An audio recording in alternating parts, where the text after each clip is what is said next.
Hey guys, welcome back to the Brik House. Destiny's Brik here with week 4 of the full Power Burst Pokemon Unite tier list. So we got a lot of changes to go through with this patch. A lot of all-rounders and attackers that have moved up and down in their positions. And it's going to be fairly interesting to see where they land up for this week. So don't forget to like and subscribe if you enjoyed the video. And without further ado, let's get right into the tier list.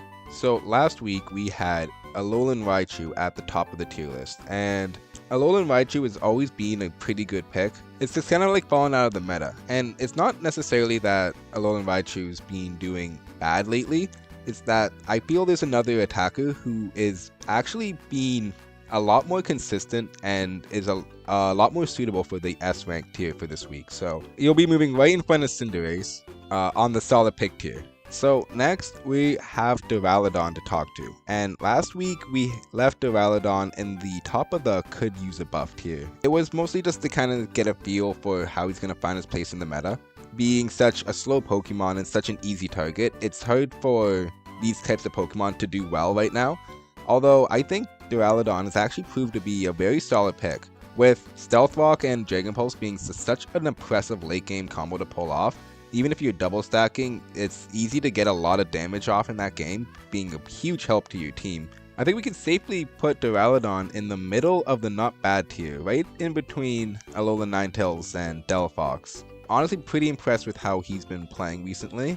However, it does kind of remind me of another very stationary Pokemon that hasn't been performing well, which has been Chandelure.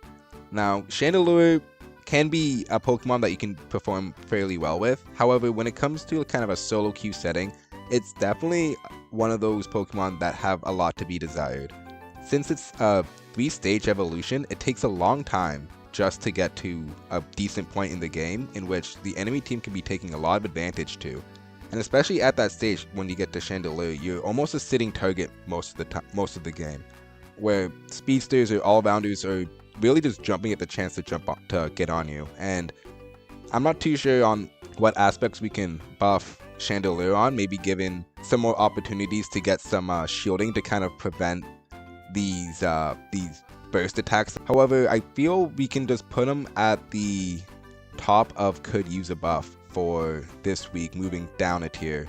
I think he may still be around kind of like where Mew is, and being a pretty good pick depending on how the team is, depending on if you're playing like in a duo or trio queue. But as it currently stands, it's a little to be desired when it comes to that setting. And that does leave our last attacker for the S tier to be Venusaur.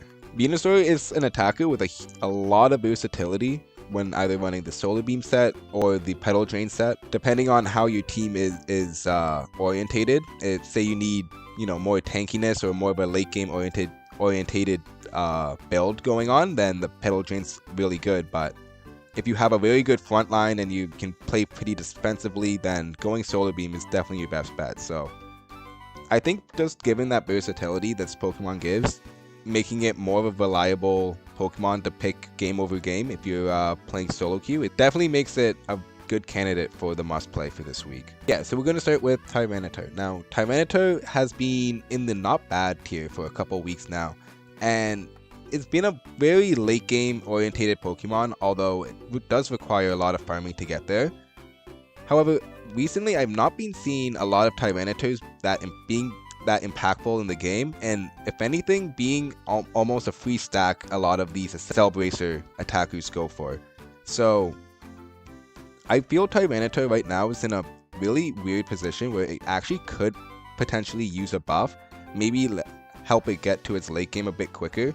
But when we gotta compare a late game Pokemon like Tyranitar to a late game Pokemon like Blaziken, there's just such a big difference on the impact, especially in that early to mid game part where a lot of it is very impactful to set up the stage for this late game. So that does also lead us to Falinks, who has been in the solid pick tier for a couple weeks in a row, and I think it's time for Falinks to kind of just move back down to the top of the not bad tier. He's definitely still being a really good pick. However, in a solo queue setting, he's extremely hard to play around. He also has a pretty interesting Unite move, kind of acts like Mr. Mimes. He's definitely still not the worst pick and still a pretty good pick, but he's going to be moving down to the not bad tier for this week. And similarly in the not bad tier, but moving up from the could use a buff, we have Tinkaton.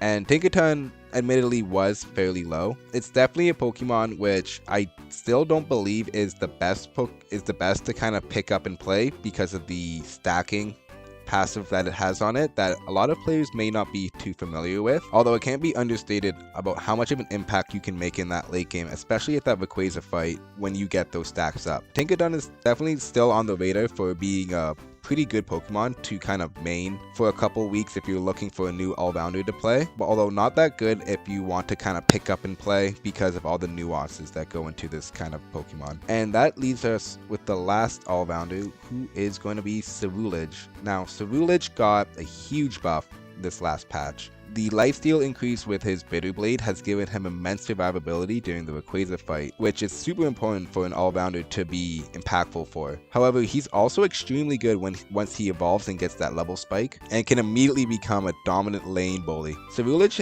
is definitely a Pokemon I feel comfortable putting at the top of the solid pick tier, right above Mimikyu right now. So next up we got the speedsters. Ever since Leafeon got those recent buffs, I was pretty sure that Absol was gonna stay in that last place position. However, Leafeon still has not been performing to a degree where I feel is good enough compared to these other Pokemon. Now when it comes to these speedsters, none of them are terrible to say the least. They're definitely harder Pokemon to get the hang of when it comes to trying to pick up a Pokemon in this game. And there's definitely a lot of risk when you're playing a speedster if you're not able to get those KOs. Now Leafeon is very squishy and does require a bit of skill to get these combos correct, and a bit of knowledge also to know when to use your Unite move combo as well. Paired with the fact that it's probably one of the squishiest Pokemon in the entire game, makes it extremely hard to position with and really hard to actually recommend. I do believe it also has the lowest win rate of every speedster in the game, so it's just further to the point that Leafeon just might not be the best speedster to pick up in this game. However, it's not to say that it's a bad speedster or you won't get results with it. It is definitely a Pokemon that can change a game if you know what you're doing with it. So that does move Absol up to the could use a buff tier, which we will be putting him right in front of Gengar. Now Absol is still a Pokemon that falls off pretty hard in the game. However, that early game crit is definitely nothing to laugh at. If you're not careful or just pushed up a little too far, just 2 Absol crits could easily melt any attacker or early game all-rounder. And it makes Absol one of the more scary jungles you can go up against in the early game. So that does leave Zeraora for our last speedster, and we're gonna have him move up to the not bad tier, just at the bottom. However, Zeraora is one of the easier speedsters to play in this game, especially if you're going to be going the Wild Charge set. Although the drawback is that it does have a much lower skill ceiling than other speedsters like Meowscarada or Zeraora. Being said, it's definitely a good speedster to play if you're not too familiar with the role, and a pretty good not bad pick I'd say for this week. Moving on, we got the defenders, and to start we have Slowbro. Now, for the last couple weeks, Slowbro has been in the Brik position. And just a reminder too, the Brik position doesn't mean exactly that it's a bad Pokemon or that it's a Pokemon you can't find results with. It's more so saying if you got to compare all Pokemon of one specific role together, these guys would be in that last place position. Somebody got to be in there. And Slowbro has actually managed to move up out of that last place, swapping it with Goodra. Now Goodra has waves of being impressive and then waves of being very unimpressive. And right now it's kind of in this wave of unimpressive again. It may be due to the amount of shielding that has now become so common. Goodra does very well in team fights, although with the meta being so focused around one Pokemon being able to kind of take on 3-4 Pokemon at a time, that does hurt Goodra's capability of being that tank that ties the team together. Alternatively, Slowbro is doing a lot better because of this meta that is really revolving around one Pokemon, usually an all-rounder, doing a 1v3 in the Rayquaza pit.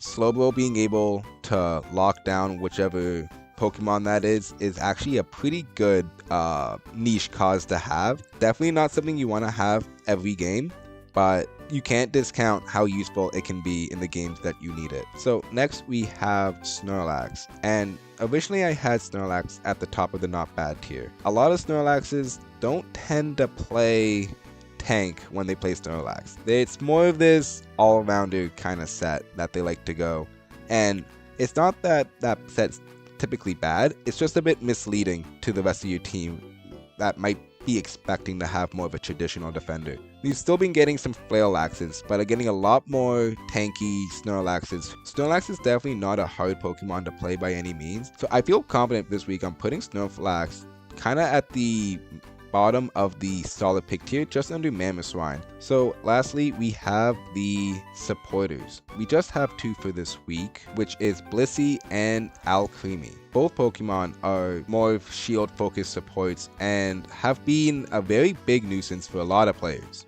myself included. And originally, when Alcremie came out, it was a bit underwhelming, mostly because there's just other supports you can compare it to. But ever since those emergency buffs with the latest patch, Alcremie has definitely been one of the more scary Pokemon to go against. So I wish I had it near the bottom of the not bad tier. However, for this week, I'm fairly confident in putting Alcremie in our S tier must play spot, which does overtake Blissey's position. Alcremie just has so much potential, it's hard not to put it at this top spot. What really takes it over the edge is its Unite move, Fluffy Cream Supreme. If you're trying to fight within that Unite move, you might as well just put your controller down or turn off your phone, because you're not going to win that fight. There's just so much health and shielding going on for that whole team. It is much safer to just disengage that fight and re-engage or try and just drag it out, because it is a very impactful Unite move, and I would argue more impactful than Blissey's. So that does mean Blissey will have to move down out of the S tier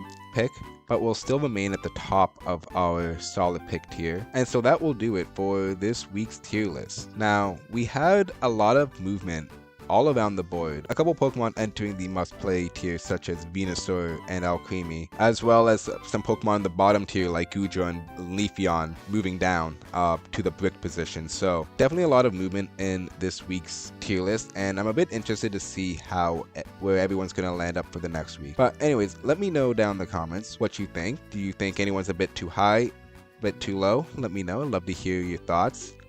And until next time, stay nasty, guys. Should I say Brik my name? Brik my name, Brik my name. When no Brik.